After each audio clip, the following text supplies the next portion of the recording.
Good evening student. तो आज हम लोग क्लास 12 चैप्टर नंबर 9 का नेक्स्ट लेक्चर नंबर नहीं पता 11 या 12 11 है 11। ठीक है, तो कल हमने आपको रिफ्रैक्शन के बारे में डिफाइन करके बताया था। What is refraction and type of refraction बताया था। तो रिफ्रैक्शन में जब लाइट रेज एक मीडियम से दूसरे मीडियम में चली जाती है तो उसे हम क्या बोलते हैं, रिफ्रैक्शन ऑफ लाइट। और लाइट रेज यदि bouncing back in the same medium होता है that is called reflection of light. दोनों फेनोमेना हैं। उसके बाद मैंने रिफ्रैक्शन में आपको बताया था कि मीडियम के ऊपर निर्भर करता है। मीडियम यदि रेयरर मीडियम से लाइट रेज डेंसर मीडियम में जा रही है तब लाइट की स्पीड डिक्रीज होती है, जिसके कारण light rays bend towards normal. और यदि डेंसर से रेयरर में जा रही है it bends away from the normal. और यदि नॉर्मली इंसिडेंट हो रही है तो विदाउट डेविएशन सीधा चली जाती है इस बार से उस बार। और मीडियम के बारे में हमने डिस्कस किया था। There are two types of medium, rarer medium and denser medium. Rarer medium are those whose optical density are less and denser medium are those whose optical density are more. जैसे air और water में compare करें तो air हमारा rarer हो गया, water हमारा denser हो गया। वाटर और ग्लास में कंपेयर करें तो वाटर हमारा रेयरर हो गया, ग्लास हमारा डेंसर हो गया। ग्लास और डायमंड में कंपेयर करें तो ग्लास हमारा रेयरर हो गया, डायमंड हमारा डेंसर मीडियम हो गया। तो जिसकी डेंसिटी ज़्यादा है वो डेंसर है, जिसकी डेंसिटी कम है वो रेयरर है। आज हम डिस्कस करेंगे लॉज ऑफ रिफ्रैक्शन। ठीक है, तो सभी लोग हेडिंग लगाएंगे लॉज ऑफ रिफ्रैक्शन। तो जिस तरह से आपने रिफ्लेक्शन के लॉज पढ़े थे, लॉज ऑफ रिफ्लेक्शन, उसी तरह से लॉज ऑफ रिफ्रैक्शन भी है। दो रिफ्लेक्शन के लॉ हैं तो दो रिफ्रैक्शन के भी लॉ हैं। तो आपको याद रखना रिफ्लेक्शन और रिफ्रैक्शन। कभी रिफ्रैक्शन का लॉ लिखने के लिए आता है तो बच्चे रिफ्लेक्शन का लिख देते हैं, उनको लगता है कॉपी चेक करने वाला शायद नंबर दे दे। तो ऐसा नहीं होता। जब आप सही लिखेंगे तो ही नंबर मिलेगा, इसलिए जितना बने उतना ही लिखिए। जो नहीं बन रहा है उसको लिखने की ज़्यादा जरूरत नहीं है। गलत ना लिखें, ऐसा तब करें बोर्ड में करिए, कोई दिक्कत नहीं है, बोर्ड में नंबर मिल जाता है। तो वहाँ तो सामने वाले को लगता है कि बच्चे को पास करना है, कहाँ से नंबर मिल जाए कि हम इसको एक नंबर दे दें पास हो जाए, तो उस समय फिर होता है। So there are two types of laws of reflection. Number first, reflection का जो सेकेंड लॉ है याद है क्या? रिफ्लेक्शन का सेकेंड लॉ याद है किसी को? वही लॉ यहाँ पे फर्स्ट लॉ बन जाएगा और फर्स्ट वाला फेल हो गया। रिफ्लेक्शन का जो फर्स्ट लॉ है वो फेल हो गया है, तो फर्स्ट हटकर सेकेंड है, सेकेंड वाला यहाँ फर्स्ट हो जाएगा और सेकेंड दूसरा बन जाएगा। मीडियम का इफेक्ट होगा। तो हम फर्स्ट लॉ पहले डिफाइन कर लें, ठीक है ना? तो आपको पता है लाइट रेज यदि एक मीडियम से दूसरे मीडियम में जाती है तो ये नॉर्मल की ओर मुड़ जाती है। इस तरह से ये इंसिडेंट रे है, ये रिफ्रैक्टेड रे है। समझने के लिए मैंने बनाया है यहाँ पे बस आपको ये नॉर्मल, ये इंसिडेंट रे, रिफ्रैक्टेड रे and normal at the point of incidence meeting at the same point or same plane। Same concept है। हमने लॉज ऑफ रिफ्लेक्शन में लिखा था इंसिडेंट रे, रिफ्लेक्टेड रे। यहाँ से रिफ्लेक्टेड रे थी and normal meeting at the same point और same plane. ठीक है, बस यहाँ पे रिफ्लेक्टेड रे की जगह रिफ्रैक्टेड रे रहेगा, लेकिन मिलेंगे तो तीनों एक ही पॉइंट पे, इसमें भी तीनों एक ही पॉइंट में इसमें भी मिल रहे हैं, इसलिए इसका भी जो नियम है जो उसका सेकेंड था वो फर्स्ट हो जाएगा। लेकिन फर्स्ट वाला फेल हो गया क्योंकि I not equal to R है। इसमें आप देख सकते हैं angle I not equal to angle R। समझ आया क्या? क्यों? तो स्पीड ऑफ लाइट डिक्रीज हो जाती है इस कारण से, या इंक्रीज हो जाती है इस कारण से एंगल चेंज हो जाता है। तो सबसे पहले फर्स्ट लॉ लिखेंगे, the incident ray comma refracted ray and normal, incident ray, refracted ray and normal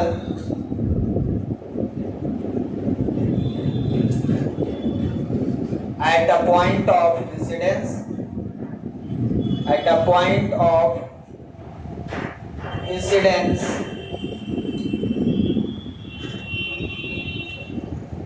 meeting at a same point or same plane.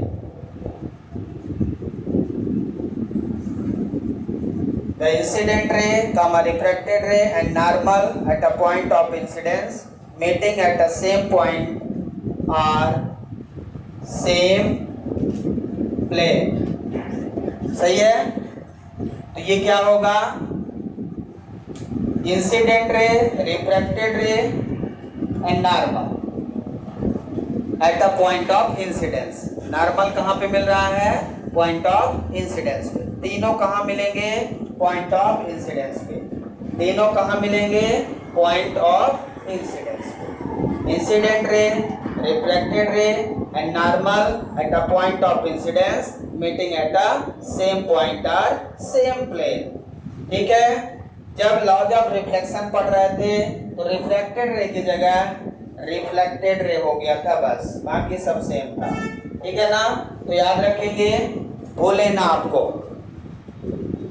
Second law जो होता है वो मीडियम पे निर्भर करता है। ये मीडियम फर्स्ट है और ये दूसरा मीडियम है। मतलब यहाँ पे लाइट रेज, रिफ्लेक्शन पे लाइट रेज मीडियम पे निर्भर नहीं करती थी। क्यों? क्योंकि जिस मीडियम में जाते थे उसी में लौट आती थी। इंसिडेंट हुई उसी में लौट आई, तो मीडियम चेंज ही नहीं होता था। अब यहाँ रिफ्लेक्शन में क्या हो रहा है? मीडियम चेंज हो रहा है। लाइट रेज एक मीडियम से दूसरे मीडियम में जा रही है। लाइट रेज क्या हो रही है? एक मीडियम से दूसरे मीडियम में जा रही है, तो यहाँ पे मीडियम का इफेक्ट होता है। इसका मतलब जो सेकंड लॉ है वो मीडियम पे निर्भर करता है। स्नेल्स लॉ के नाम से जाना जाएगा। ये किस नाम से? स्नेल्स लॉ के नाम से जाना जाएगा रिफ्रैक्शन का सेकंड लॉ। इनके ऑर्डर फिक्स है। तो क्या लिखेंगे? पहले स्टेटमेंट देखिए, the ratio of sine of angle of incident, angle of incident to the sine of angle of refraction. The ratio of sine of angle of incident to the sine of angle of reflection is equal to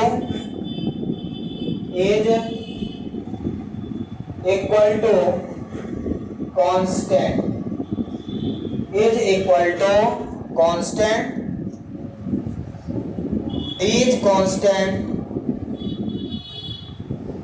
These constant is called refractive index.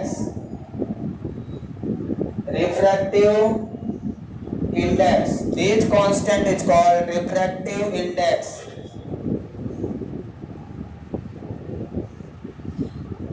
This law is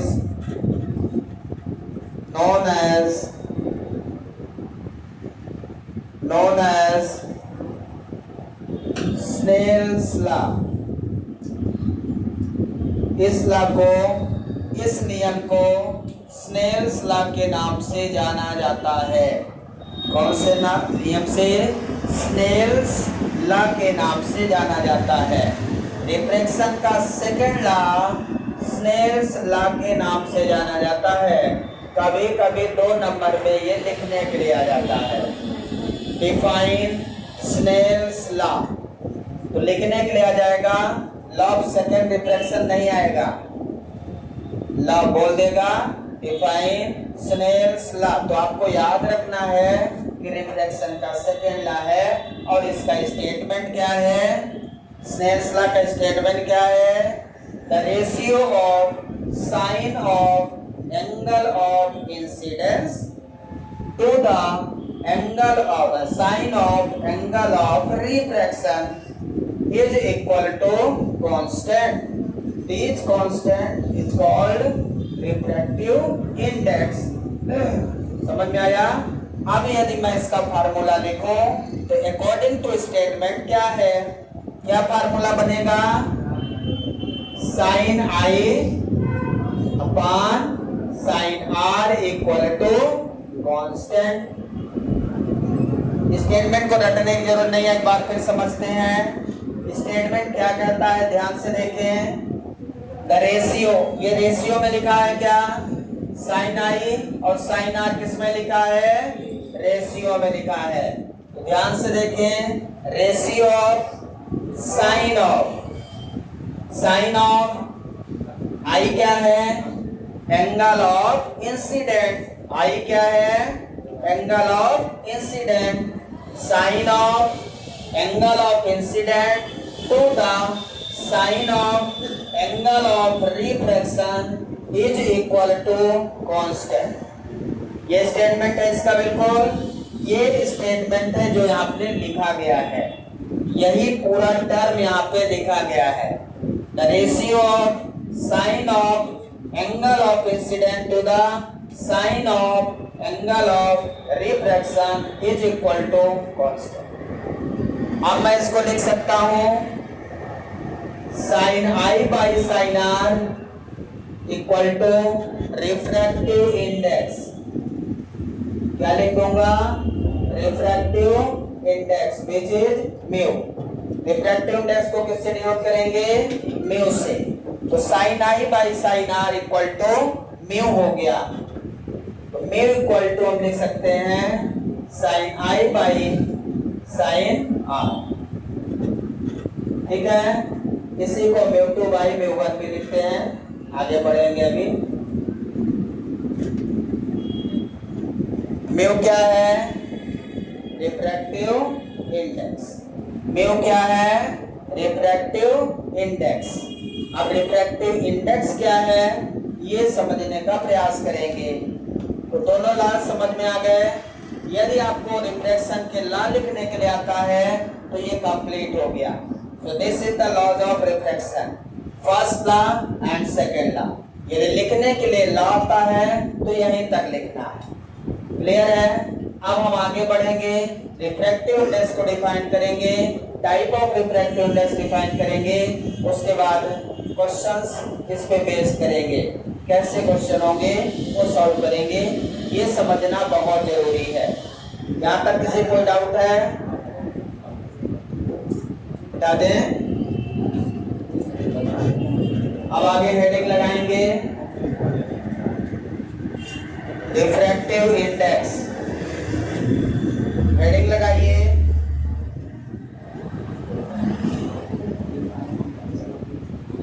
refractive index.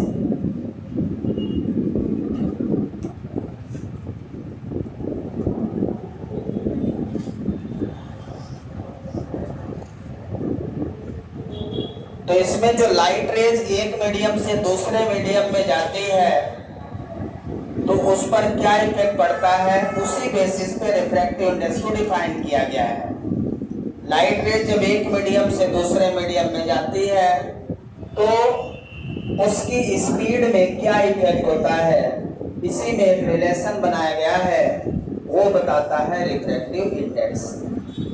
ठीक है, तो refractive index में speed of light को दूसरे medium के compare में पहले medium से जब जाती है तो उस पर क्या इफेक्ट पड़ता है, या पहले मीडियम से दूसरे मीडियम या दूसरे मीडियम से पहले मीडियम में आती है तो यहाँ पे कोई भी मीडियम हो सकता है, एयर से वाटर, वाटर से एयर। ठीक है ना, रिवर्स प्रोसेस। तो रिफ्रैक्टिव इंडेक्स को हम लोग यहाँ पे डिफाइन करने जा रहे हैं। तो the speed of light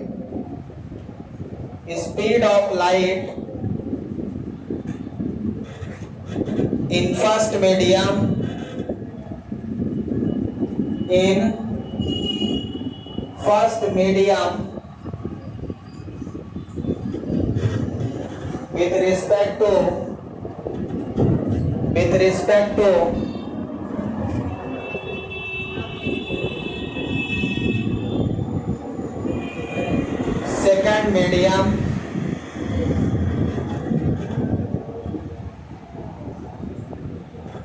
with respect to second medium is called refractive index.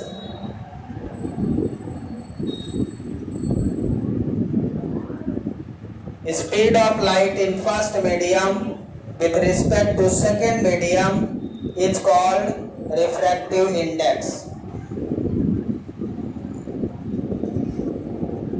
ठीक है, it is denoted by mu.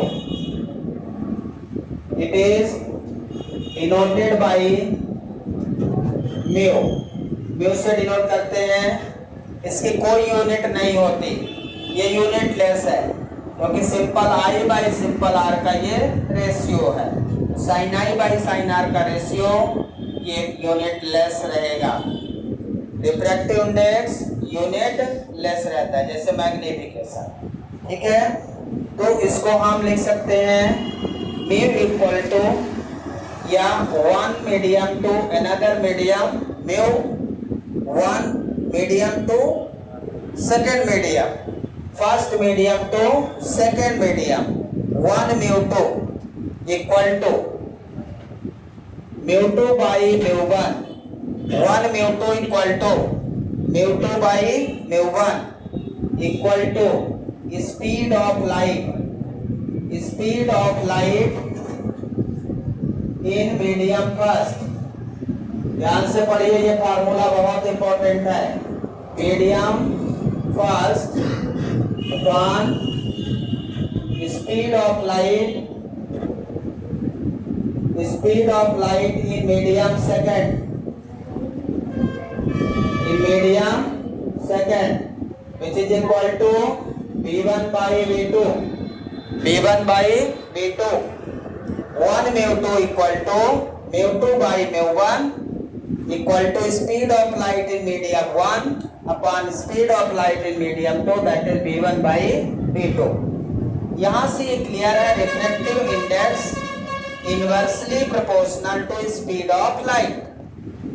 इस फार्मूले से क्या क्लियर है, यहाँ पे म्यू 2 बाई म्यू 1 है, यहाँ V1 बाई V2 है। तो यहाँ से क्लियर है refractive index inversely proportional to speed of light. समझ रहे हैं? मतलब जिस मीडियम का रिफ्रैक्टिव इंडेक्स ज्यादा होगा उस मीडियम में स्पीड ऑफ लाइट कम होगी। जिस मीडियम का रिफ्रैक्टिव इंडेक्स ज्यादा होगा उस मीडियम का स्पीड ऑफ लाइट कम होगी। जैसे एक मीडियम एयर है, दूसरा मीडियम वाटर है। एक मीडियम एयर है, दूसरा मीडियम वाटर है। एयर और वाटर में रिफ्रैक्टिवनेस किसका ज्यादा है? वाटर का। तो वाटर में स्पीड ऑफ लाइट कम हो गया एज कंपेयर टू एयर। ठीक है, अब यहाँ पे इंपॉर्टेंट फार्मूला है, ये ध्यान रखना है। Speed of light inversely proportional to refractive index and vice versa. तो mu inversely proportional 1 by speed of light. अब वो लाइट, स्पीड ऑफ लाइट किसी मीडियम में हो सकती है, एयर हो, चाहे वैक्यूम हो, चाहे कोई भी मीडियम हो। ठीक है, यहाँ तक जो रिफ्रैक्टिव इंडेक्स होता है वो अलग अलग मीडियम के लिए अलग अलग होता है। ठीक है ना? तो यदि मैं यहाँ पे लिखना चाहूं रिफ्रैक्टिव इंडेक्स फॉर एयर के लिए म्यू इक्वल टू 1। एयर के लिए रिफ्रैक्टिव इंडेक्स कितना होता है 1। फॉर वाटर के लिए लिखना चाहूं, वाटर के लिए रिफ्रैक्टिव इंडेक्स 1.33। फॉर ग्लास के लिए लिखना चाहूं 1.5 लिखेंगे। ग्लास के लिए, फॉर डायमंड के लिए,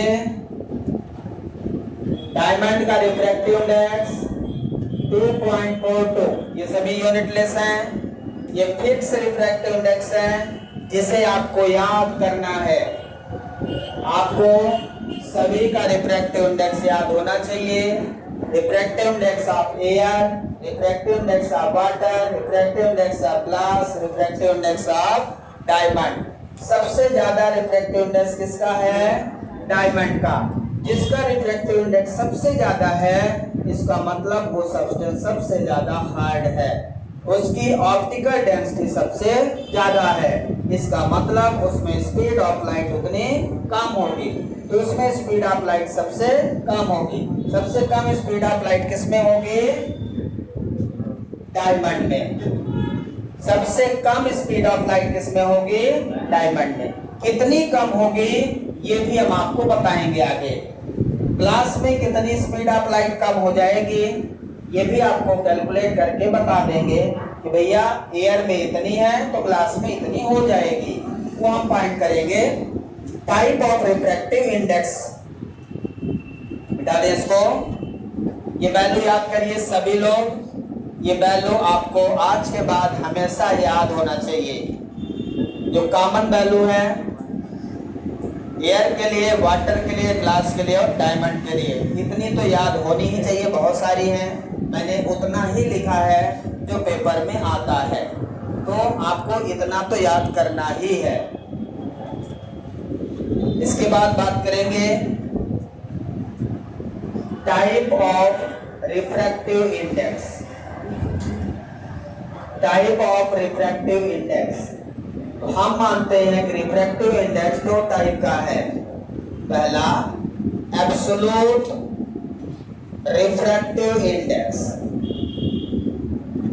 पहला है एब्सोल्यूट रिफ्रैक्टिव इंडेक्स, दूसरा है रिलेटिव रिफ्रैक्टिव इंडेक्स। पहला है एब्सोल्यूट रिफ्रैक्टिव इंडेक्स, दूसरा है रिलेटिव रिफ्रैक्टिव इंडेक्स। क्या मतलब है इसका? एब्सोल्यूट रिफ्रैक्टिव इंडेक्स का मतलब है कि लाइट रेज हमेशा एयर से इंटर करेगी, पहला मीडियम फिक्स हो जाएगा। एब्सोल्यूट रिफ्रैक्टिव इंडेक्स का क्या मतलब है कि light rays enters from air to other medium, other any medium, either water, either glass, either diamond, different kinds of medium, but one medium, first medium will be fixed, which is a air medium। और जब air के अलावा कोई भी दो medium हो, water से glass, glass से वाटर, ग्लास से डायमंड, डायमंड से ग्लास, उस समय जो रिफ्रैक्टिव इंडेक्स होगा उसे हम रिलेटिव रिफ्रैक्टिव इंडेक्स कहेंगे। उसमें एयर नहीं होगा। समझ आ रहा है? तो जब पहला मीडियम फिक्स हो जाए कि एयर ही है, तो उस टाइप के रिफ्रैक्टिव इंडेक्स को हम लोग एब्सोल्यूट रिफ्रैक्टिव इंडेक्स कहते हैं। क्लियर है? तो एब्सोल्यूट रिफ्रैक्टिव इंडेक्स का क्या मतलब है? When light rays enters from air to any other medium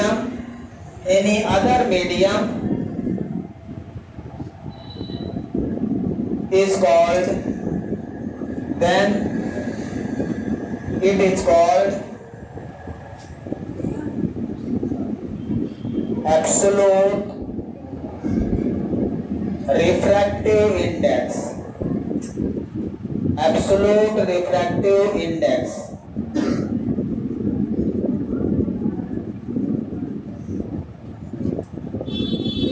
यदि लाइट रेज इंटर कर रही from air to any other medium, यहां एक मीडियम फिक्स हो गया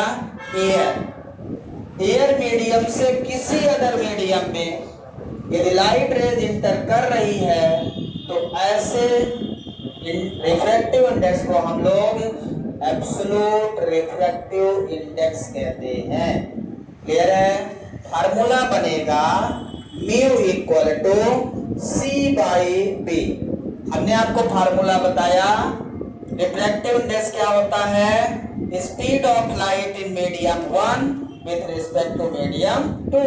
तो मीडियम 1 का स्पीड ऑफ लाइट क्या हो गया c, speed of light in air which is a c upon speed of light in medium.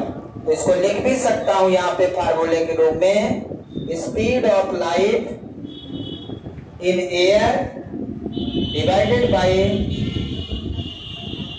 Speed of light in medium, formula समझ आया? फार्मूला समझ आया क्या? और रिलेटिव रिफ्रैक्टिव इंडेक्स क्या होता है, when light rays enters, when light rays enter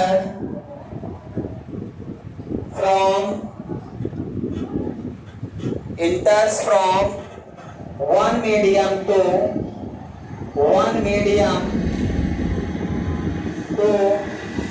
another medium,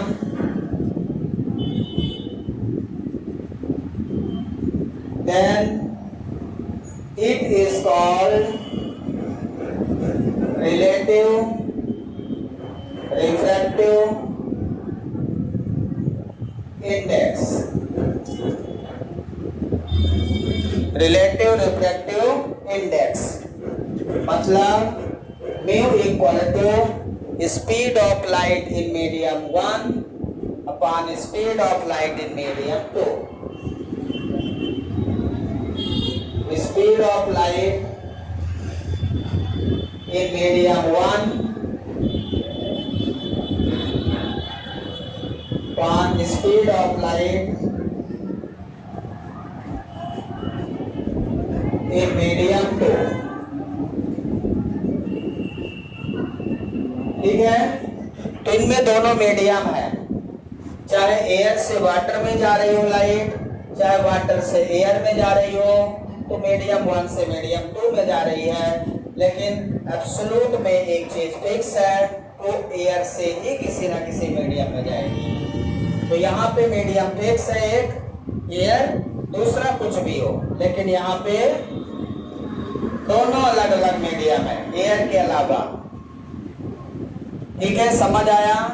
absolute refractive index और रिलेटिव रिफ्रैक्टिव इंडेक्स समझ आया? रिलेटिव का मतलब है एक मीडियम से दूसरे मीडियम में रिलेट करना। तो जब आप रिलेट करोगे तो वहां पे कोई ना कोई दो डिफरेंट मीडियम रहेंगे। मीडियम यहाँ भी है लेकिन एक फिक्स है, वहां पे फिक्स नहीं है। यहाँ पे एक मीडियम आपका एयर फिक्स है। ठीक है ना? अब जैसे हमने आपसे पूछा यदि लाइट रेज एयर से ग्लास में इंटर कर रही है तब उसकी स्पीड क्या होगी। ठीक है ना? हटा दे इसको। क्वेश्चन समझ में आया क्या? क्वेश्चन क्या है, what is the speed of light in glass. Question ये है, what is the speed of light in glass when it enters from air। यदि लाइट रेज एयर से ग्लास में इंटर कर रही है तब उसकी स्पीड ऑफ लाइट क्या होगी। समझ आया क्या? क्वेश्चन समझ में आया? सॉल्व करिए जल्दी से।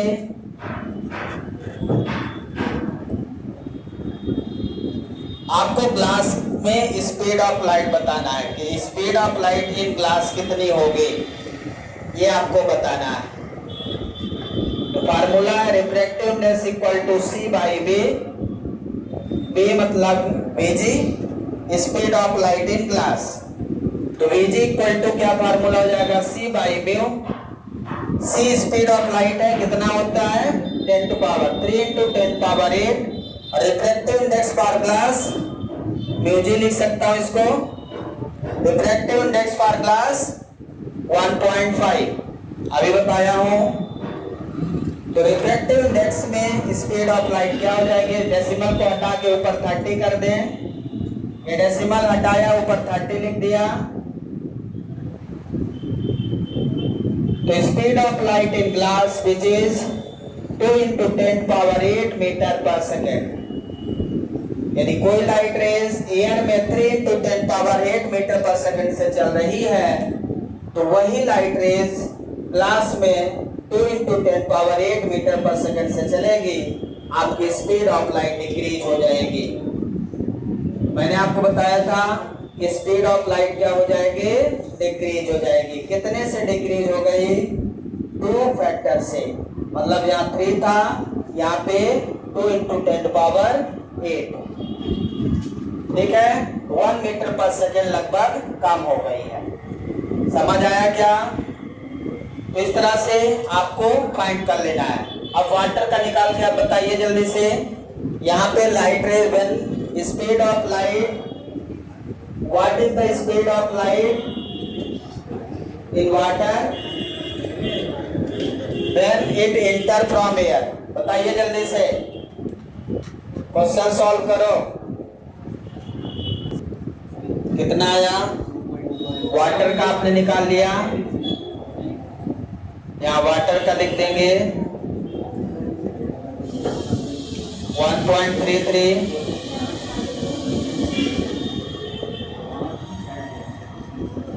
कितना आ गया बोलिए जल्दी? 2.25 10 पावर 8।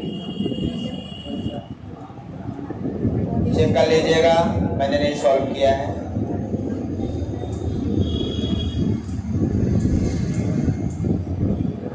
ये वाटर में उसमें 2.2 था, इसमें 2.25 हो गया।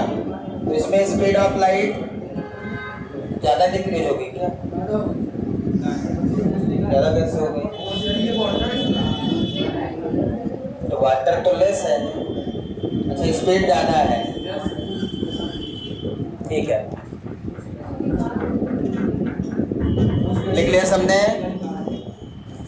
इसके बाद आपको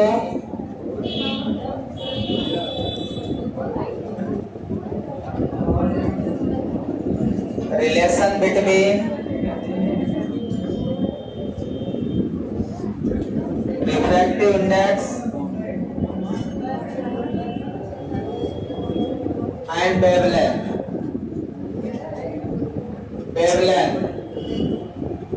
रिफ्रैक्टिव इंडेक्स और वेवलेंथ में क्या रिलेशन है?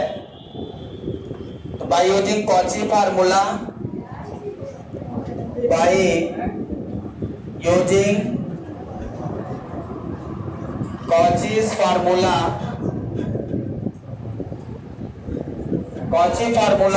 कॉची साइंटिस्ट ने एक फार्मूला दिया था रिफ्रैक्टिव इंडेक्स का, a plus b by lambda square plus c by lambda power 4 and so on. तो ये एक फार्मूला दिया उन्होंने, इस फार्मूले को आपको याद रखना है। इस फार्मूले से क्लियर हो जाता है कि जो हमारा रिफ्रैक्टिव इंडेक्स है वो इनवर्सली प्रोपोर्शनल टू वेवलेंथ है। Refractive index inversely proportional to wavelength, मतलब जिस मीडियम का रिफ्रैक्टिव इंडेक्स ज्यादा है उसकी वेवलेंथ कम है। स्वाभाविक है, उसमें जो लाइट है वो ज्यादा दूर तक नहीं जाएगी। जिसमें ज्यादा स्पीड घटेगी उसमें ज्यादा दूर तक थोड़ी जाएगी, ठीक है ना। तो स्पीड ऑफ लाइट हमारा वेवलेंथ पे निर्भर करता है, लेकिन रिफ्रैक्शन में फ्रीक्वेंसी डजंट चेंज। रिफ्रैक्शन में फ्रीक्वेंसी कांस्टेंट रहता है। Which factor is constant? Frequency of light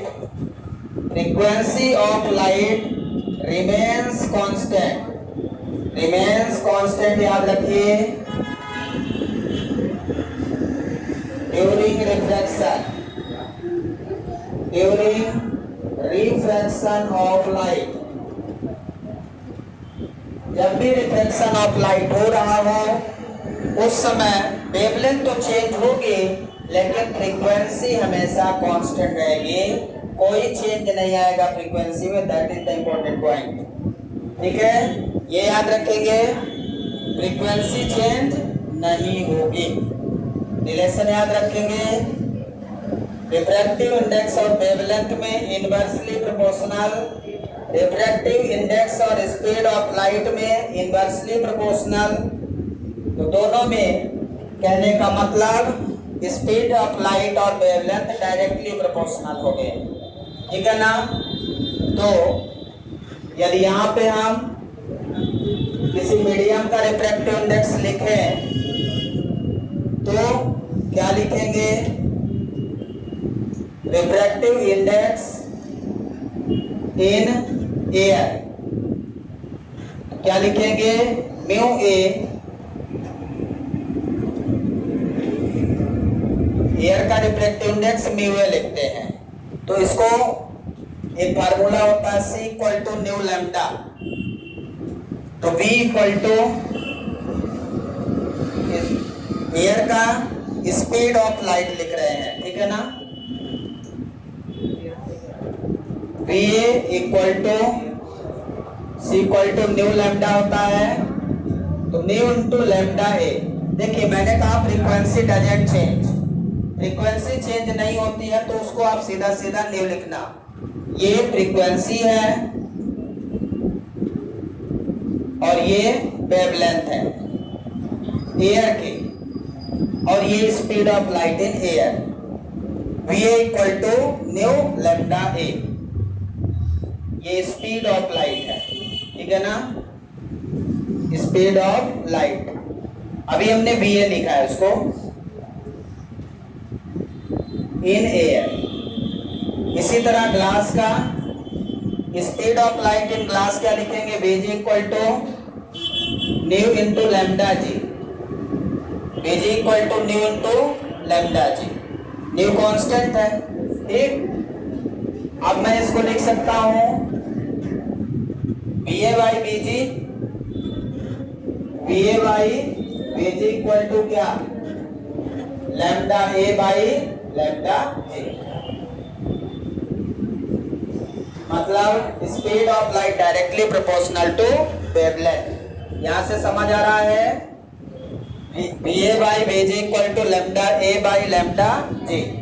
अब यदि मैं यहां से 1 म्यू 2 लिखूं, रिफ्रैक्टिव इंडेक्स ऑफ या A mu G, air to glass, refractive index from air to glass A mu G equal to क्या लिखूंगा? और ये A mu G equal to क्या लिखा था अभी? Refractive index when light rays enter from air to glass, 1 mu 2 equal to क्या लिखा था मैंने? Mu 2 by mu 1। तो उसके हिसाब से इसको क्या लिखूंगा? Mu G by mu A, mu G by mu A। Refractive index in glass upon refractive index in air equal to क्या लिखूंगा इस फार्मूले से? VA by VG equal to lambda A by lambda G। So this is the relation. A mu G equal to mu G by mu A equal to VA by VG equal to lambda A by lambda G। Lambda A क्या है? Wavelength in air, lambda G क्या है? Wavelength in glass. ठीक है? VA क्या है? Speed of light in air. VG क्या है? Speed of light in glass. ठीक है। μg क्या है? Refractive index in glass upon refractive index in air. ठीक है, समझ आ रहा है? ये रिलेशन याद रखिएगा, बहुत काम का रिलेशन है ये। यहां तक लिख ले जल्दी से। क्लियर है? समझ आ गया पूरा? आगे लिखेंगे condition for failure of Snell's law. Condition for failure of Snell's law.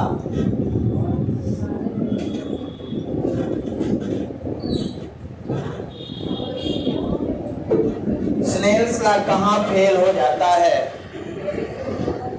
ये हमें समझना है कि आपका स्नेल्स लॉ फेल कहाँ हो जाता है।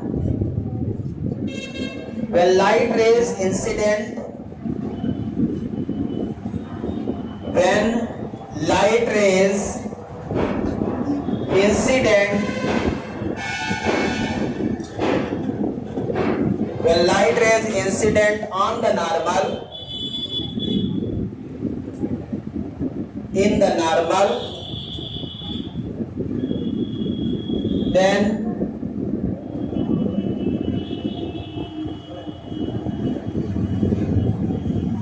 Snell's law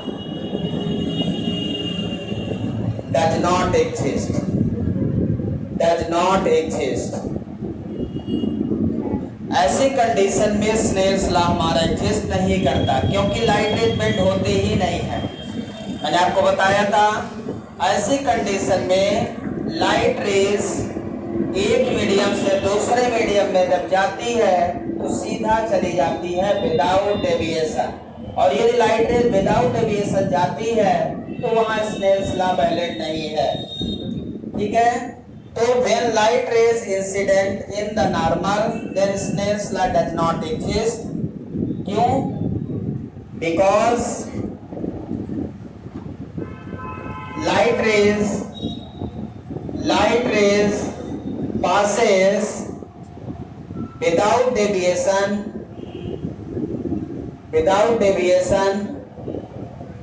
from one medium to other medium।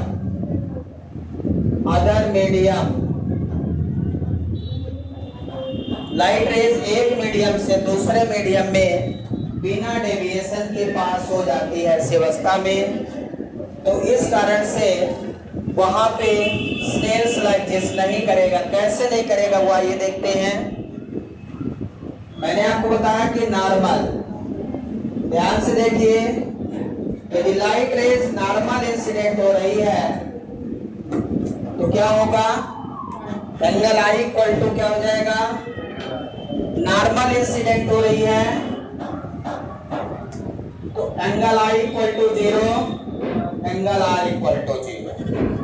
यदि हम यहाँ पे 1 μ2 इक्वल टू लिखें तो μ2 by μ1 equal to sine i by sine r लिख सकते हैं। 1 μ2 इक्वल टू, ये 1 मीडियम, ये another medium, 1 μ2 equal to μ2 by μ1 equal to sine i by sine are.